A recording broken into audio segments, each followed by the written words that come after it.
আমি কিছুতে পূরণ করতে পারবো না, তুমি অন্য অন্য কিছু চাইতে পারো, আমি আর কিছু চাই না। জাপানা শোনো বেদকন্যা, আমার পুত্রকে ভালো করেছো, তাই আমি তোমার কাছে ঋণী। আসে ঋণের পরিমাণে এত বেশি নয় যে আমার পুত্রকে দিয়ে তা তোমার শোধ করতে হবে।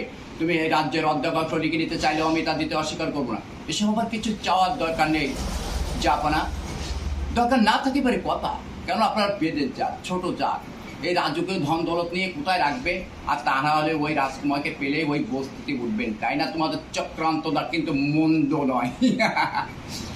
উজির সাহেব, আমরা ছোট জাত, চক্রান্ত করতে জানি না, কিন্তু চবল মারতেই জানে। গোস্তাকে মাফ করবেন জাপানা, সামান্য একজন বেদের মেয়ে হয়ে এই অবস্থা দাবি করছে কোন মুখে?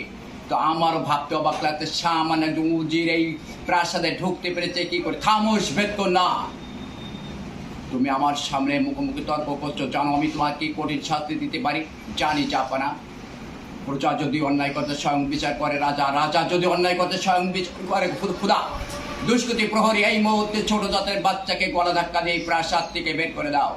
সামান্য একজন বেদের মেয়ে হয়ে এই সমস্ত অবস্থা দাবি করছে। জাপানা, আমরা ছোট জাত, গরিব, আমাদের তুচ্ছ বলে এই প্রাসাদ থেকে বের করে দিচ্ছেন। যখন আপনার ছেলেকে সাথে দংশন করেছিল, কোথায় ছিল কোথায় ছিল এই আত্মসম্মান, কোথায় ছিল এই আত্ম অহংকার? আমি যদি রাজকুমারকে ভালো করে থাকি, তাহলে এই রাজকুমার একদিন না একদিন আমার বাসায় যাবে, একদিন আমার বাড়ি যাবে।